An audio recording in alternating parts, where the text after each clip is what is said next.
there's a profile that we came up with after reading a couple thousand cases, and that profile is the only one that we applies and the only one that we will do research about. So say somebody wants to voluntarily disappear, somebody who has mental issues, drownings, things like that are excluded. Animal attacks, they're excluded.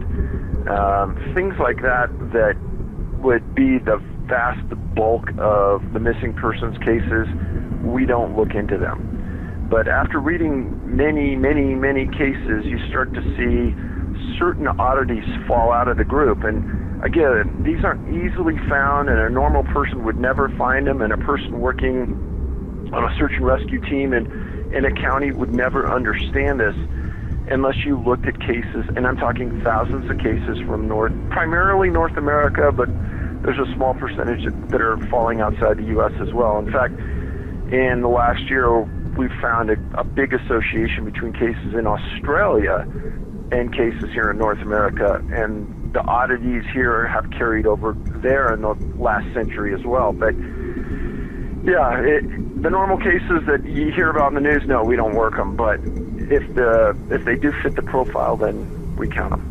Yosemite, so that's the largest cluster of missing people in the world that fall into the profile we've established. Now, there's 52 clusters of missing people in North America that we've identified. That Yosemite cluster is huge. It goes back about 120 years. You couldn't say that it's a group of serial killers in North America that are at these different locations that have gone about killing people, because it surpasses a generation. And therein lies one of the mysteries behind why this probably has never been understood or identified in the past. A lot of these disappearances, one may occur, let's say in Crater Lake National Park today, one more may occur in 14 years, and then one more may occur in 16 years. So 3 disappearances in one area would establish a cluster, but that's more than 30 years, and generally law enforcement people don't stay more than 25 or 30 years on the job. So when you look at it in just your career, well, 2 incidences in 30 years you might not think much about. But when you have 4 or 5 or 6 in a 30-year period, it's going to raise the interest of everybody in that area and say, something strange is going on here. It's just enough not to raise the suspicion on a majority of occasions. Now, there is a weather phenomenon related, and it is part of this profiling that we do, and we can't explain why, but in a majority of these circumstances, when somebody disappears, the weather changes for the worse. And sometimes it's rain, sometimes it's fog, sometimes it's snow, but it deeply hampers the search effort. Now, therein lies another part of the profile on another higher percentage of these cases, is kids or adults with disabilities. And we're not talking just mental. These can be physical. These can be some type of rare diseases that some people never have, but these people disappear, and sometimes they're never found. And so people with disabilities is another area that we've started to track in the last 3 years that has gotten some real interesting results. I've given many talks in front of large groups, and I always ask the audience, I say, how many people in the room have kids? And usually it's about 2/3, they raise their hand. And I ask them, well, when you had a 2-year-old boy or girl, if we put them in the middle of the forest and we told them to walk out, and they didn't know the direction to walk out, how far would they go before they sat down and gave up, or sat down and took a nap? And usually the answers range anywhere from 100 yards to maybe a mile. And then I ask them, well, would they walk uphill or downhill? And usually it's 99% say downhill. You know, a lot of kids don't start walking till 12 to 16, 17 months. Now you drop them in the woods with obstacles, creeks, like you said, logs. How far would they go, especially without an adult there prodding them? And I'll stop people there. Here's another part of this profiling, is that a large percentage of people and kids disappear with a canine. And I can't explain it other than it's fact. And we'll talk about that more later. And this is another part of the profiling is that the dogs on these cases 99.9% of the time can't find a scent. You know, the issue is that with these cases there are a series of disappearances that all kind of look the same after a while, and that's the baffling part. I mean, these kids that disappear, in your mind you don't think, well, they're not really going to be found, you know, 5 miles away and uphill, and so search and rescue may not throw a lot of resources at it. But the National Institute of Justice has a program that they instituted about 4 years ago where they are trying to get DNA on every missing person case in the United States, because there's coroner's offices throughout the U.S. in these rural areas, many in Oregon and Washington and in California, where they have bones that they can't identify. There was no national database where they could go to them and say, hey, did somebody disappear in a 100-mile radius of here? Now they can go to this National Institute of Justice site and they can query it and they can get this information. Now, in the last 14 months, we've supplied them at their request with 12 cases that they had never heard of before of missing people that we had gotten the documentation and the reports on.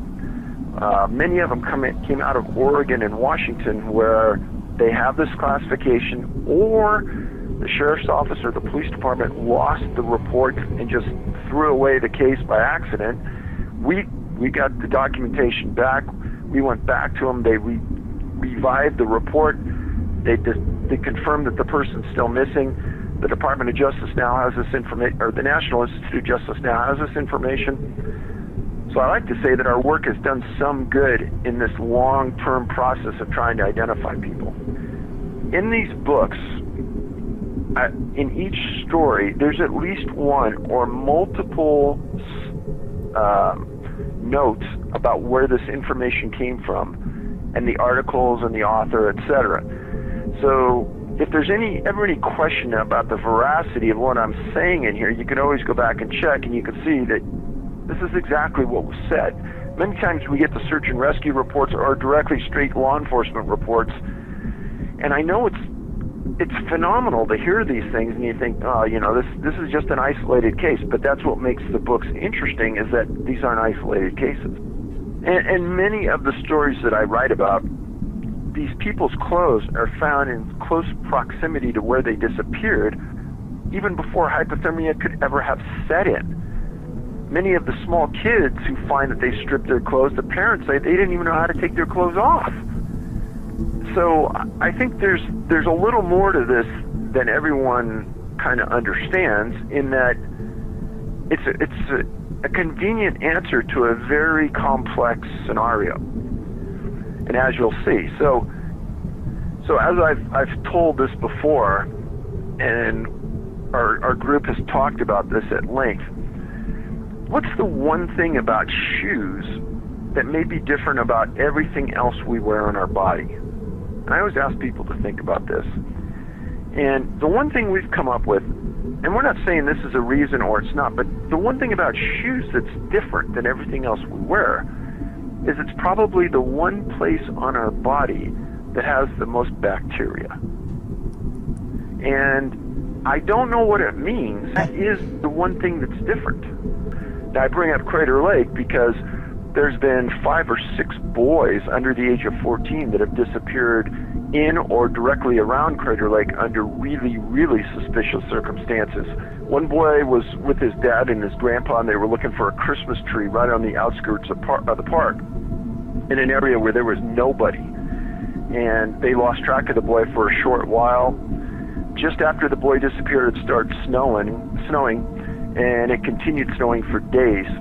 Make a very long story short, a massive search effort went into this. The boy was never found. Now, also in Crater Lake, there's a boy who had a disability, and he had a mental disability, and his name was Sammy Belkey. He and his dad went up there on a vacation. Sammy ran up on a mound of dirt on a turnout where they stopped, and he turned and he walked off the mound. The dad ran up to that mound, looked into the forest, didn't see the boy. Huge search. The boy was never seen again. So that's an interesting one. For the people who don't know, Fort Lewis is in the central area of Washington. It's 33,000 acres. And in 1950, it was a big spot where the U.S. had approximately 6,000 soldiers on site and housed. And in the middle of it, there's an area called the American Lake, and it's a big lake kind of sitting in the center of the fort. It kind of bisects Highway 5 in that area, and it's a fairly pristine spot. Well, on May 4th, 1950, Tommy lived in a non-commissioned area of housing with his mom and dad, and they lived about 1,500 feet from the lake. Well, during that time span on that day, his mom kind of lost sight of him, and she knew that Tommy was playing with an Irish setter dog named Lassie that belonged to the next door neighbor. Tommy disappeared with this canine. He didn't arrive back for lunch, and if you have kids, you know, your kids aren't late for lunch. They're hungry kids. They come back and they eat. Well, when he doesn't come back, the mom gets scared, calls the husband, calls officials. The base commander did the right thing. He shut down the base, and within hours, he had over 1,000 soldiers searching for the boy. Within 36 hours, he stopped everything on the base, and he had all 6,000 of the soldiers searching. Wow. He had helicopters from the base in the air, and he had planes flying formation around the base. 3 different bloodhound teams were used looking for Tommy during this time period. So the third day rolls around, and a soldier is going through some bush, and he finds Tommy and this dog named Lassie on the beach in perfect condition. And they bring him back in, and the base commander gives an interview. And in the interview, he says there is no boy this age that could have survived the rain and the wind and the outdoor conditions we've had in the last 3 days. There's no way, unless he had some assistance. And that kind of shook up the base. And the dad kind of took the lead on that and tried to question Tommy, and he couldn't get a coherent answer out of him. And he couldn't determine if he was trying to be evasive or his mind was blank or something. But the final outcome was Tommy was in really, really good condition for a boy being out supposedly in the wild for 3 days. And then the other part of that is how in the heck 6,000 soldiers, 3 helicopters, multiple planes, miss a boy and a dog. And again, this one case, if you read it on its own, you could roll it through your mind and say, you know what, maybe he found some shelter, maybe some people housed him, maybe there was a crime that occurred here where some pervert or something took him. But that's one case of hundreds and hundreds, approaching 2,000 now that we've identified, that doesn't make any sense. Cody Sheehy and Keith Parkins, both of them strange cases, but in April of 1986, Cody Sheehy's 6 years old. He was in an area near Wallowa, Oregon. It's about 26 miles from the Washington border in the Blue Mountains in the far eastern sector of the state. He went on a picnic with his family, and he and his sister were playing this game called Explorers, where they kind of split up and they hide and they stay hidden for a little while. And anyhow, as it was happening, at about 12:30 that afternoon, the mom couldn't find Cody. Well, the mom, the dad, and the sister searched till 2:30, and they then called law enforcement. And within a couple of hours, this is quick for this part of the country, they had 2 helicopters in the air with FLIR, forward-looking infrared radar, and a dozen searchers were on site within an hour. That first night, searchers got up to almost 75. They're walking on the ground, they're yelling for their boy, they're calling his name, blah, blah, blah. They're not getting any responses. The helicopters with the FLIR in the air aren't seeing anything on the ground. At 7:30 a.m. the following morning, Cody arrives at a house on the outskirts of this nearest town, and this house was 18 miles from where he was camping with his family on this picnic. And he walked up and he asked for some help, and the people wisely grabbed him and said, hey, you know, we'll get the help for you. Law enforcement was called, and he's identified. Well, he made some real fascinating statements. He told his parents and law enforcement that he hid from a helicopter that night. And the interesting part was there were no helicopters up at night, and they don't fly at night because of safety reasons. And he also said he hid from coyotes at night. And that puzzled the people because they were out at night on foot, and they didn't hear or see any coyotes. He was found to be in excellent condition. This boy, at 6 years old, went 18 miles in about 14 hours. Now, they said his pants were torn to shreds, and he was suffering hypothermia, etc. Now, when we read this, and there were 3 of us that read this, we said, wow, that's a phenomenal story. But almost simultaneously, the cops in us come out, and they say, well, wait a minute. This 2-year-old boy is gone for 19 hours. There isn't a search and rescue person in the world that would tell a dad and other workers to go look in a creek 12 miles away. That's ridiculous. So our question to ourselves, why were they there? What did they know, or why did they suspect that would be a reasonable place to even search? Kenneth's case, again, 2 years old, April 4th, 1964, about 2 p.m. He's in an area near Rosamond, California, 5 miles north of L.A., right near the Los Angeles National Forest.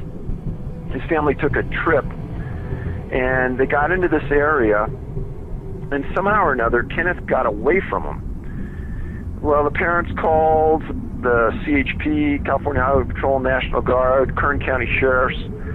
Multiple bloodhound teams come into the area, and initially they started to question the parents because the dogs aren't finding any scent. So the sheriff's office moved their perimeter, meaning the area they're searching, from 2 to 5 miles out. And they're yelling for the boy. They're not hearing anything. They're not hearing a boy. They're not getting anything. So a Native American tracker came in. He didn't find any tracks of the boy. And then about 2 miles from the original camp, they find his jacket and his sweatshirt, which they thought was strange because it was really pretty cold outside.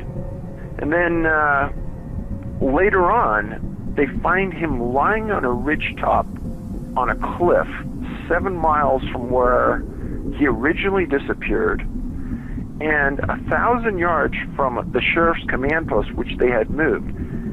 Now, he's found face down, which is an unusual way to find somebody, but a common way that people that we've identified are found.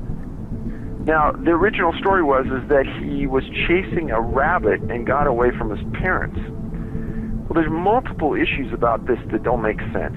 First of all, how could the boy outrun his parents? How could he get 7 miles away at 2 years old? And how could he find and get on top of a cliff?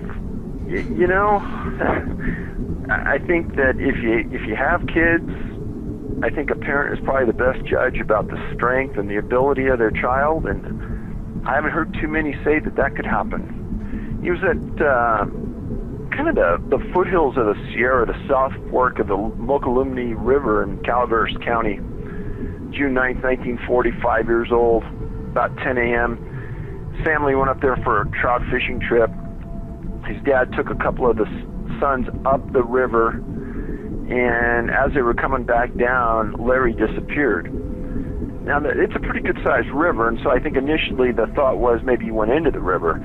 But the U.S. Forest Service and Calaveras County Sheriff's Office did a pretty good job in rounding up 100 searchers to comb the area. And they worked it hard. And at 4 p.m. the following day, they found that Larry had traveled through his 24 hours. He had climbed in excess up and down 11,000 feet and 3 miles. And he was found sleeping in a thicket. Now, Dennis's case is the longest case I've ever written about in any book. And it's something that, one of the only cases I've ever proactively sought out the parents, and probably the hardest case I've ever sat down to write because it hurt me to write it. But June 14th, 1964, Great Smoky Mountain National Park. Dennis was 6 years old. He was with his dad and his grandpa and his brother, and they were spending a Father's Day outing at a location called Spence Field. Spence Field sits up about 1,500 feet from the lower elevations of the park. It's a very serene area. You got to walk into it. You can't drive to it. The family hiked in, the four men, and they set up in this kind of grassy area, and the two boys were playing. His grandpa and dad were sitting there watching them. And there's a lot of really, really strange things that happen with this case that nobody could ever explain, and the odds would be phenomenal. But as they're in the middle of this wilderness setting in this meadow, another family comes up to the Martins and asks them if their boys and their family could play with the Martin boys. Mr. Martin stood up, shook their hand, and goes, "Hey, my name's so-and-so Martin." And this family turned around and said, "Oh, wow, our last name's the Martins as well." Now, what would be those odds? You think about that. That's pretty strange. And through the Spence Field area runs the Appalachian Trail. And during the years, I've written a lot about the Appalachian Trail and the unusual things that have happened along it. And there's many strange things. But through Great Smoky Mountain National Park in this area, the trail runs. So the families sit down and the boys start playing a game of hide and seek. And Mr. Martin tells me that he's sitting in the chair and he watches Dennis go up to this bush right on the edge of the wilderness at the end of this meadow. And Dennis hides behind the bush, and he goes, "I'm looking at it." I'm about 50, 60 feet away. And he says, everybody comes out from playing hide and seek, and Dennis doesn't come out. So he says, I call the name, and then I start walking over to the bush, and I get behind the bush, and Dennis isn't there. And he goes, something in my gut told me something really bad happened. And the Appalachian Trail is right next to where Dennis was, and Mr. Martin took off. He was in excellent shape. He took off running for 2 miles down the Appalachian Trail as everyone else is looking for the boy. And he comes back, and nobody can find him. So the grandpa takes a quick stroll down the mountain to get help as everyone continues to look for Dennis. Now, simultaneously as this is going on, a family from outside the area drives into Great Smoky Mountain National Park and goes up to a ranger and asks them where they can go where they can see bears. And the ranger says, hey, you go to this area right outside of Cades Cove called Rowan's Creek, and there's a lot of wildlife there. You should be able to see something. Family says, okay. So family parks their car and they start walking up this valley. I've been in the valley. It's pretty thick, pretty rugged, beautiful. And this is another unusual coincidence. The last name of this family is the Key family, K-E-Y. And astonishingly, in the opinion of many, this is the key point of this case.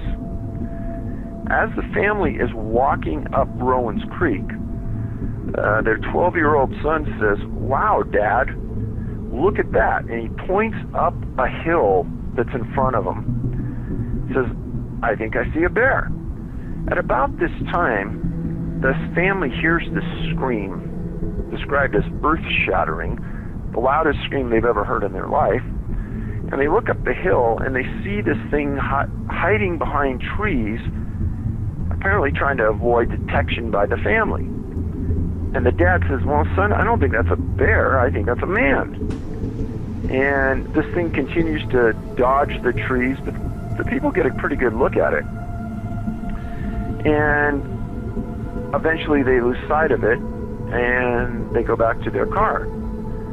Now at 8:30 that night, the disappearance of Dennis happened at 4:30. At 8:30 that night, the rain starts to fall, and it falls hard at a rate that by midnight there was 2.5 inches of rain in the park, and it continued to rain like that for the next 7 days. Now, there was a huge response from the U.S. Air Force, National Park Service, local jurisdictions, etc. Now, Dwight McCarter eventually was the head tracker for the National Park Service in Great Smoky Mountain National Park, and he wrote a book about tracking. And he's been interviewed a couple of times about this case. And we actually went out and interviewed him. He's retired now, and he has a great memory. He goes, I'll never forget this. He said, I was one of the liaisons between Mr. Martin and the National Park Service. So I'll get back to Dwight, but as the search is going on, helicopters are flying in and out, and 2 big helicopters come into the park filled with the Green Beret Special Forces. Now, there's rumors out there that, they were training nearby and just happened to stop by. The reality of it is, I have a file probably 4 inches thick from the National Park Service on this, and nobody that I could ever determine called them. Nobody asked them to come into the search. Nobody gave them permission to land in the park, but they showed up. And McCarter told me that when they came in, they set up their own camp away from everyone else with their own communication systems. And when the National Park Service says, well, why don't we put 3 of your guys with 1 of our guys since we know the area and we could be more efficient searching, they said, no, we'll search by ourselves. Very, very strange, according to McCarter, that no other group had ever done that before. So at the maximum point, there were almost 1,400 searchers inside the park looking for Dennis. And the FBI sent an agent to, quote-unquote, monitor the case, but they didn't suspect that a crime had occurred, but he was going to monitor the case. So the day after Dennis disappears, on the front of the Knoxville Times is a picture of Dennis Martin about this disappearance. The Key family reads it and says, wow, the times are kind of close. I wonder if what we saw on the mountain had something to do with Dennis's disappearance, since it was almost directly below where he disappeared. So the FBI sends an agent and a ranger to contact the Key family, and the Key family says, hey, we'll meet you at the park, we'll show you the point where we saw this, and you can kind of see the distances and things. FBI says, no, we'll meet you at your house or somewhere in between, but don't come to the park, which is wrong, because as an investigator, you want to see the distances and see if they could see what they claim to see. And so it seemed odd.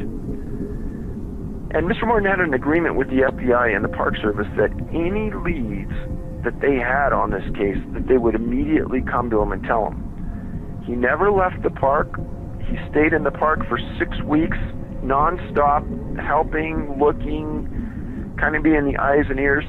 He's an architect. He's a very smart man. And I think he did the right thing by staying there and monitoring the situation. But to make a long story short, that Key family observation was told to him by the FBI or the Park Service. A reporter happened to hear about it from another source, went out and interviewed the Key family, came back and told Mr. Martin that, hey, the FBI's already interviewed this family, and you ought to get on this. This sounds like an interesting lead. So Mr. Martin confronts him, and he gets told a series of lies. He gets told that the time frames couldn't work. He gets told that it wasn't a substantiated sighting, etc., etc., etc., and he gets mad. So he gets a hold of McCarter, and he says, hey, Dwight, he says, they're saying that the times don't match up, blah, blah, blah, and McCarter says, well, I think they do. He says, let's you and me just move at a quick pace, but let's see if we could do it. Mm-hmm. The following day they do it, and they do it within the time frame that the Key family saw what they saw. This makes Mr. Martin even more mad that they're outright lying to him now. So he gets a hold, and he actually gets an opportunity to talk to the Key family, and the irritation gets worse. Make a long story short, the Park Service doesn't tell him the truth. They're evasive with their answers. He gets the feeling that he's never told the truth from the beginning. He told me he had the feeling that somebody was pulling strings up the upper end of the National Park Service and that the superintendent was merely a mouthpiece. That was his words. So after 2 months, everything starts to wind down. There's rumors that there was a shoe print found somewhere. They didn't really find anything worth a darn. And from what I read on this, and after interviewing McCarter's beliefs were that Dennis was abducted. Even though there's nothing anywhere that says that this was a possibility, he was there at the time, he knew the distances, he knew the facts, and that was his opinion. So I said, well, Mr. Martin hasn't talked to the press since the day this happened, supposedly because even the press lied to him. So myself and another investigator, without a phone call or anything, just went up and knocked at his door. And he came to the door, recognized him, and I explained who I was. I said, I've devoted months to the case. I probably know more about it than anyone other than your family. And I'd like to talk to you. And he says, he says, the disappearance has ruined my life and my wife's life. It's been a compelling issue for all of us. We can't get over the fact we lost our son, and we decided years back to just put it to rest and not talk about it. I said, hey, I came here from California. Can you give me just 15 minutes of your time because I have some really important questions to ask? He opened the door, came outside on the front porch. He says, Dave, you got it. What do you want? So he confirmed everything that I just said. But in addition, whenever I'm interviewing a witness on a case like this, I always ask them a series of questions at the end that I need clarity about and things maybe that I didn't understand. And one of the things I ask is that, what do I need to know about this that wasn't in the press, that wasn't talked about in the media, but has been a compelling issue to you? Mr. Martin says, well, Dave, he goes, that thing that they saw on the hill? I said, yeah. And he says, there was never anything in the paper, never anything in the media, but that Key family told everyone that whatever they saw had something on its shoulder. And he says, they wouldn't put that in the paper. They wouldn't talk about it in public, but they would tell me.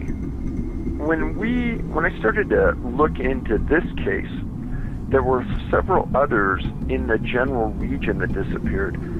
But in addition to Dennis, there were also 2 other people that disappeared inside that park after him under suspicious circumstances.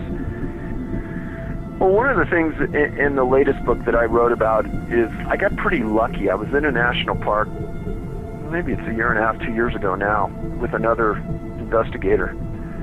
And we were listening to a group of rangers talk in a small shed at this national park. And I just stood in the doorway and listened, and there were a couple of guys in plain clothes that were also chiming in, older guys. And I could tell this one guy really knew a lot, and he was either a retired ranger or something. But I followed him out into the parking lot and I introduced myself, and we ended up having this lengthy conversation. And he was a retired special agent from the National Park Service. And what that is law enforcement rangers do that first contact on a victim or a suspect in the field, and the special agents inside the Park Service are the follow-up entity. They're like the detectives that do the long-term investigative work. And this guy was a retired special agent for the Park Service. And I explained to him the type of work we'd been doing and the results we had and the responses, and he looked me in the eye after I said, why would the National Park Service take this position? And to quote him directly, he said, Dave, it's a complete lack of integrity. And when a family is at its lowest possible point, and they look to law enforcement, and they look to the government for support, and they get lies and evasiveness, can you imagine what that would do to you as a person at that lowest point in your life? It's completely debilitating. I mean, I talked to Mr. Martin about it, and I don't know how he didn't go completely crazy on the Park Service for what they did to him. And he told me, he said, Dave, this is the reason why I don't trust the press and I don't trust the government. He said, they lied to me, they were evasive. He said, the only guy that was even he goes, was honest to me was Dwight McCarter. He said he tried to help me understand, but even he couldn't understand why they didn't think at the beginning that this wasn't an abduction and handle it appropriately. So a few years before Dennis disappeared, this was a time when the rangers were not armed in national parks. And he said a ranger was working alone in the back area of Great Smoky Mountain National Park, and he was attacked by what McCarter described as a wild man, meaning a guy living off the grid like you and me, that lived off animals, that wore furs and didn't have any ethics. And he said that this wild person attacked the ranger and almost killed him. And he said, because the only thing I could think of is that this family saw one of these wild men that lives in the park, that the Park Service doesn't want to acknowledge lives there, and maybe took Dennis. But he says, it'd be conjecture at this point, but he goes, I don't know what else to think of it. So I can only look at it from a common sense and a factual viewpoint, and that is that many of these have occurred pretty deep in the wilderness where there's not a lot going on, and the idea that there's a human abduction process taking place. I know a lot of friends that are backpackers that carry guns, and if somebody's going to try it, there's going to be some shooting going on, and you never hear about that. And what I've explained on other shows is whatever is happening here is 100% effective. Because if they weren't, we would hear about a mistake or we would hear about an attempt, and we don't hear about that. Some of the kids said some pretty strange things. There were a couple of cases where they said that they were taken by a bear, and the bear cuddled with them all night, and the bear left, and they left. And this happened more than once. So when Mr. Flynn gets his daughter, he says, when we were calling you, why didn't you come back to us? Mr. Wolf wouldn't let me. He says, what happened to your hat? And she says, the wolf ate it. He took it off my head, and he ate it in front of me. He says, well, did you get anything to eat? And she says, yeah, the wolf got some berries for me and put it in its paw and handed it to me.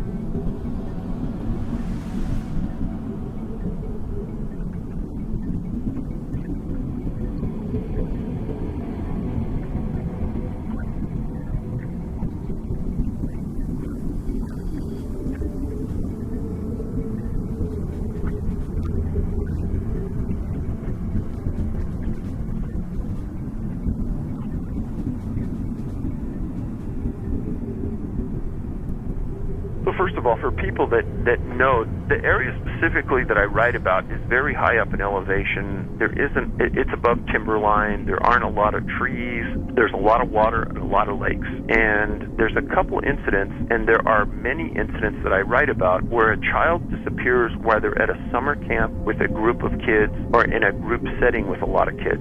The case I write extensively about that is a case called Garrett Bardsley. And Garrett was a kid that was with a Boy Scout group, and his dad went with the group. He was 12 years old, happened in August of 2004. They walked a short distance away from camp, and they went fishing in one of the lakes.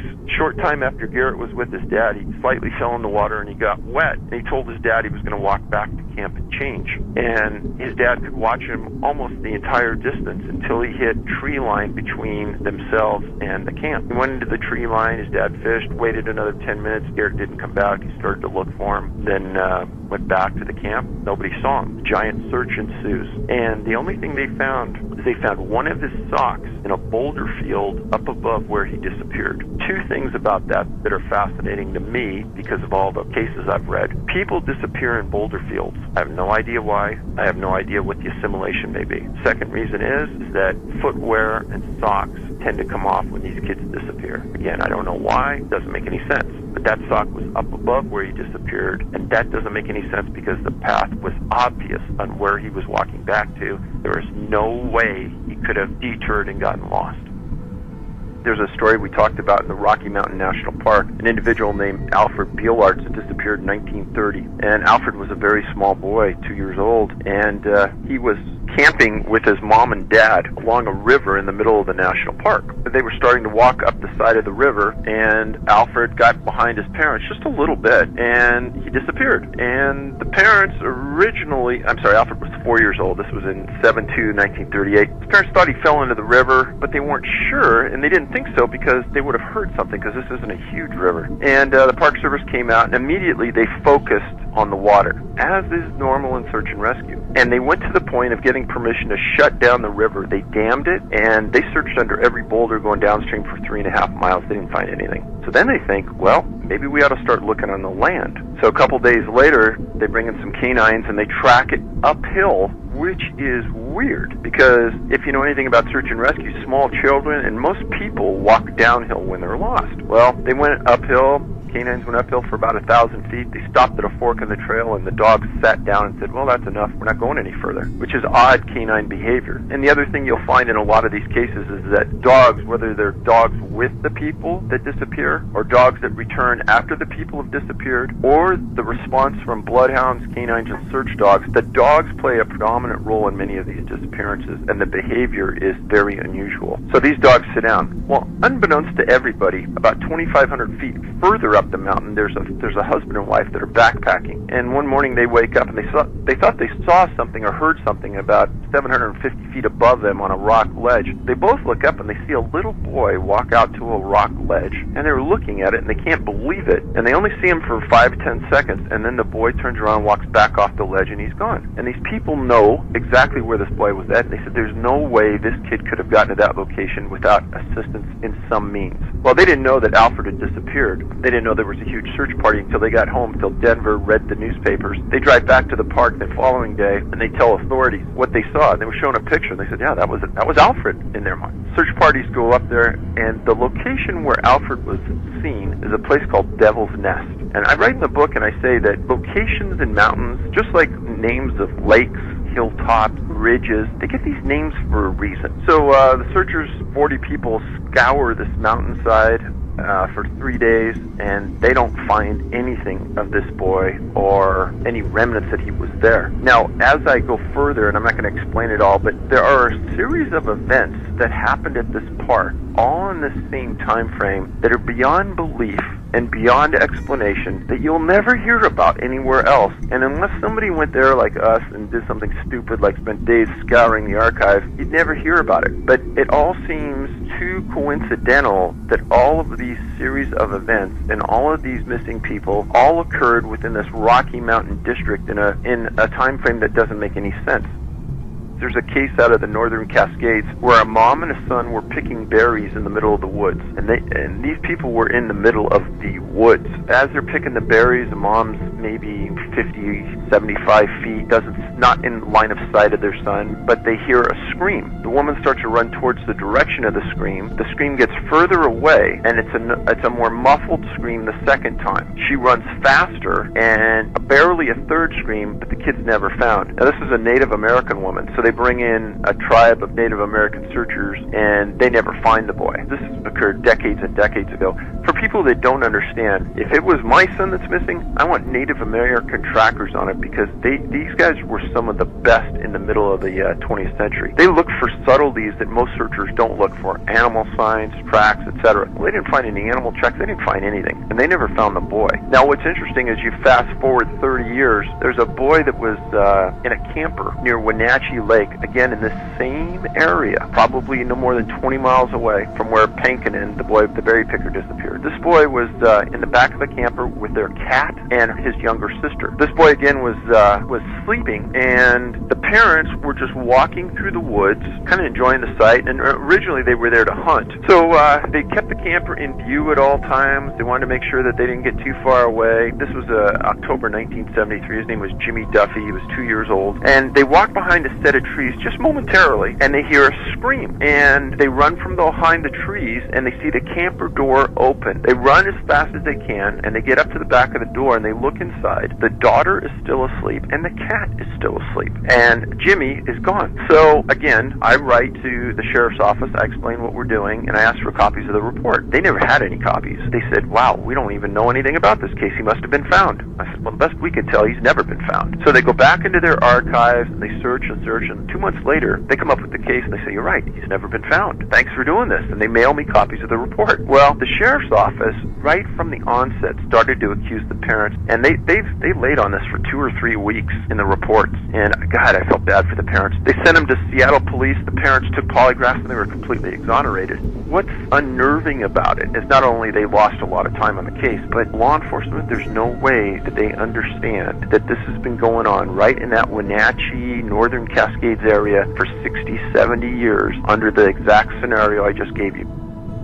So in 1868, in northern Michigan, near a city called Walhalla, her dad, a guy named Henry Flynn, ran a lumber camp. And his daughter was 3 years old, could just walk, and couldn't walk too well. But she would, up this hill, the dad would get trees and do the milling, etc. And then the horses would drag the cart with the lumber down to the bottom of the hill, and Katie would get off, and then she'd run back to the top of the hill for another ride down. And I don't know how many times a day she did this, but she did it a lot. And at one point, the dad went back to the top of the hill, and Katie wasn't there. He started to get frustrated, and he started looking around, and in a very, very odd coincidence, as they're running around looking for Katie, 2 hunters show up, and everyone's screaming, looking for Katie, and these hunters start helping Mr. Flynn look for his daughter. So as they're searching, they hear this, it was described in the article as a feeble cry inside dense brush miles from where they were. And as they walk up on this little cry, they see what they think is a giant bear jump from the location where Katie was at into the river and absolutely fly through the river and disappear. So when Mr. Flynn gets his daughter, he says, when we were calling you, why didn't you come back to us? And she said, it wouldn't let me. And Mr. Flynn says, well, what do you mean it wouldn't let you? Mr. Wolf wouldn't let me. And he goes, well, what do you mean Mr. Wolf wouldn't let you? He says, what happened to your hat? And she says, the wolf ate it. And he goes, what do you mean the wolf ate it? He took it off my head and he ate it in front of me. He says, well, did you get anything to eat? And she says, yeah, the wolf got some berries for me and put it in its paw and handed it to me. And Mr. Flynn's a pretty smart guy. Well, gee, a wolf couldn't hold berries in its hand, but she was pretty adamant that it was a wolf. Interesting case there, a kid named Dennis Johnson. The Johnson family was on vacation. They pulled into an outlet to picnic. The dad told Dennis and his sister, why don't you go out and look for squirrels and some acorns and come on back when you're done, but we'll get everything set up and you guys just go have fun. So Dennis and his sister take off, and after a short distance, they separate. And the daughter, which is kind of, this happened in 66, the daughter is the first one that disappears. And Dennis starts looking for her and comes back to his dad. He was only 8 years old, and the daughter was, I think, 9 or 10. Dennis comes back to his dad and says, hey, I can't find my sister. Let's start looking. So Dennis and his dad start looking, and Dennis disappears unbeknownst to his dad.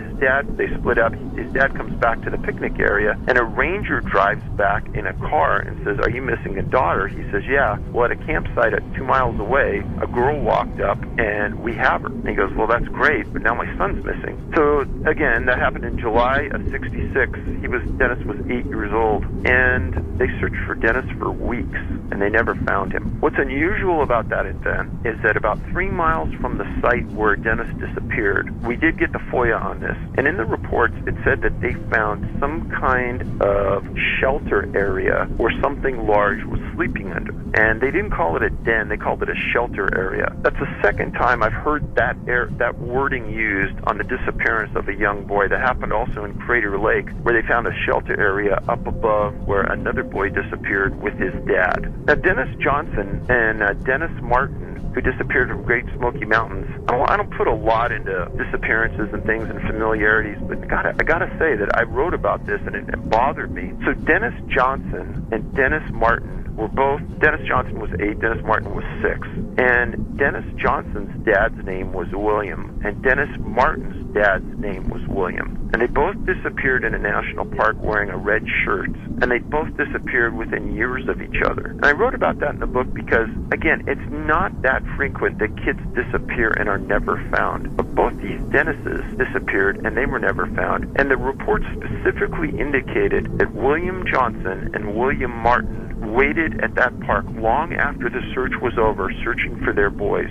And they waited for weeks afterwards looking for more help and looking for answers and never got it. If these two men could have met each other, I'm sure they were duplicates of each other with the way they looked for their boys. June 14th, 1969, 6 years old, Dennis went with his dad, his grandfather, his 9-year-old brother into Great Smoky Mountain National Park, and they hiked to an area called Spence Field. This sits on the Appalachian Trail right on the border of North Carolina and Tennessee. And the two boys were running around playing on this big field with their dad and grandpa sitting there watching, and up walks a family and says, "Hey, can our boys play together?" And you're not going to read about this anywhere, and it won't make any sense to you now, as it made no sense to me. But the family reaches down to shake hands with Mr. Martin, and they say, "Oh yeah, our last name's the Martins too." So they said, "Yeah, could the kids run around and play together?" They said, "Sure." Both families are sitting down in the grass, boys are running around, they start playing a game of hide and seek. Mr. Martin is one of the sharpest men you'll ever meet. He sees his son run behind a bush right on the edge of the field, right where the wilderness starts, and everyone's playing hide and seek, and he's watching. And everybody comes out after the end of the game, and his son doesn't come out. He walks over to the bush, his son isn't there, and he takes off on a dead run down the Appalachian Trail for 2 miles. He doesn't find him. He comes back and he tells his dad to go down and get more rangers because they need help. And they go down. This happened at about 4 o'clock in the afternoon. By the time rangers got there, it was about 5. And by 8:30, it was raining like cats and dogs. Now, as the boys were playing this game of hide and seek, 2,000 feet below them, in an area in Cates Cove called Rowan's, R-O-W-A-N-S Creek, a family asks a ranger where they can go to see some bear. The ranger tells them to go up Rowan's Creek about a mile and a half, and they should see some wildlife. This family, their last name is K-E-Y. It's the Key family, and it's Key for a reason. The family walked up the valley, and they report hearing an enormous, sickening scream louder than they could ever imagine. About the same time, their son says to the dad, "Look at Dad, there's a bear running in the bushes up there on the hill." The dad says, "No, son, I don't think that's a bear." They thought it was a man hiding behind the trees and the bushes, hiding from them. Now, this is simultaneous or just after Dennis disappeared, maybe an hour after. Obviously, the Key family didn't know anything about that Dennis had disappeared the hour previously, or 2 hours previously, but what they were seeing was odd. But they didn't think much about it other than it was really weird. So they go home, and the next day on the front page of the Knoxville Times is a picture of Dennis Martin and this disappearance. And Mr. Key says, well, the time frame and the distance could make some sense. So he read in the paper that the FBI had an agent monitoring the case. So he calls the FBI and he says, "Hey, I'll meet you at the park. I'll show you exactly where I saw what I saw." And the agent tells him, "No, myself and a National Park Service ranger will meet you outside the park at a different location," which makes no sense until you understand that the Park Service and the FBI had an agreement with Mr. Martin. In 2 months, the man never left the park. 3 days after the FBI and the Park Service meet with the Key family, a reporter for the Knoxville Times hears about it third hand from a law enforcement source and confronts the FBI, and they admit that they went to interview this person, and they admit to what they were said. So the press reporter tracks down the Key family and gets the interview, and then tells Mr. Martin, well, he goes livid, "Why are you hiding this from me?" And the FBI says, "Because it's irrelevant. The time frames don't matter, and it's impossible." Well, standing next to Mr. Martin at the time was one of the trackers for the Park Service, a guy named Dwight McCarter, who ended up being the head tracker for the Park Service when he retired. In an interview that we got about this story, Dwight said he knew the FBI was lying when they said it. He said, I know the area in the woods like the back of my hand. We could walk that in an hour and a half, and we could do this. So he and Mr. Martin the next day walked the path from where his son disappeared to where the people made this sighting. And they prove it could be done. So as this is going on, and they're in the middle of that first week, in fly a couple of Huey helicopters filled with Green Berets. Now this time, McCarter tells me that it was the oddest thing he'd ever seen. The FBI, or the Green Berets, didn't want anything to do with the Park Service. They didn't want any escorts through the park who knew the park and knew the area that wanted to be searched. The Green Berets set up their own telecommunications system and tell everyone to just stay away from them. They'll search on their own. They were there for a week. Nobody knows what they found, what they were looking for other than Dennis. This is another one of those things where we file Freedom of Information Act requests, never got anything. Now, Mr. Martin was livid because he didn't feel anybody was telling him the truth. And Dwight McCarter was the one guy he trusted because McCarter told him, this distance we could do it. They did do it. They proved the time frames worked. Obviously, the biggest clue in this disappearance is what the Key family saw. Now, Mr. Martin won't talk to the press and won't talk to law enforcement. I have tracked him down, and he lives in the same house that he lived in at the time his boy disappeared. And myself and another researcher just went cold, knocked on his door. He came to the door, I explained who I was, and he said, Dave, my wife and I made a promise that we wouldn't talk about this anymore. It's ruined my life. It's ruined our family's life. I explained to him that I came here from California. I guaranteed to him I knew more about this story than anybody, and would he just give me 15 minutes of his time? He looked at his wife, he closed the door, he stepped outside on the porch, and we had a conversation. And I asked him, I said, what's the one or two things that I should know about this case that isn't in the press, that nobody wants to talk about it, but what you know? He says, well, there's a couple. He says, you know that family, what they saw on the hill? I said, yeah. He said, well, the newspaper and the Park Service won't tell anybody this, but when they saw that thing on the hill, it had something on its shoulder, and nobody will talk about it. Now, we went up and we interviewed Dwight McCarter, and I asked Dwight, I said, so with everything you know about Dennis Martin, what do you think happened? He says, I think he got abducted. And I said, well, how come the Park Service won't talk about it? He says, that's the million-dollar question. He thought something forcefully took Dennis Martin off that hill. When I did a Freedom of Information Act for this report, it was huge. And I went through it 6 times, and in that report, there is nothing written by the National Park Service ranger that accompanied the FBI agent to interview the Key family. There is nothing in that file about the Key family sighting.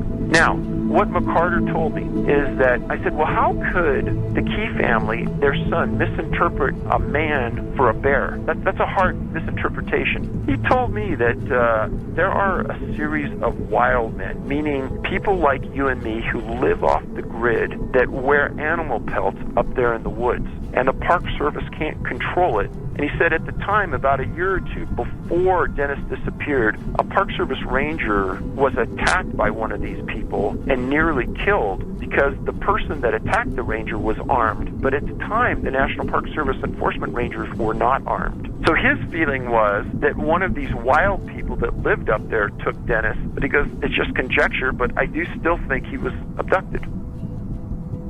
So this area near Paris, Michigan, Paris and Baldwin, Michigan, I've written about it many times in my books, and for some reason there's a lot of very, very strange activity that goes on there. This family, her name was Amber Rose Smith. She disappeared October 8, 2013 at 1:30 in the afternoon. 12 miles northwest of Paris is a city called Baldwin. Well, the family lived in Newaygo County, and I can tell you that this area has a lot of big, thick forests, and some of the stories go all the way back to the 1800s of disappearances. So this isn't a one-time and it's over area, that for some reason the area around the Great Lakes has a lot of disappearances. Well, Dale Smith was her dad, and he was in the front yard with 2 family dogs and Amber, and they were kind of doing some work, and she was playing with the dogs. Well, he went in the house just briefly to use the restroom, and he came back in a couple minutes, and Amber, at 30 months old, and her 2 dogs were gone. Now, for people, again, who have read my books, you'll know this scenario plays out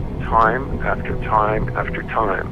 A very, very small child disappears from a yard in a farm or a ranch or in a national forest and is gone quicker than you can believe, and then the parent gets back and starts yelling for the dogs, yelling for the child, and gets no response. Now, another part of this unusual aspect of disappearances that we found is that a lot of the children that we've documented have an unusual disability, and I can't explain it other than she did. Well, Dad searched for a while, he called for help, and this went on for almost a day. And then the following day, at about 1:40, some searchers were on a road almost 2 miles from her home, and they found her standing in the middle of the road, just staring down the road, not moving. And she had scratches on her body and her face, and she was taken back to her parents. Didn't say much. Now, this is the exact statement the sheriff made. He said, "It's hard to imagine how a 2.5-year-old child can survive that distance through the woods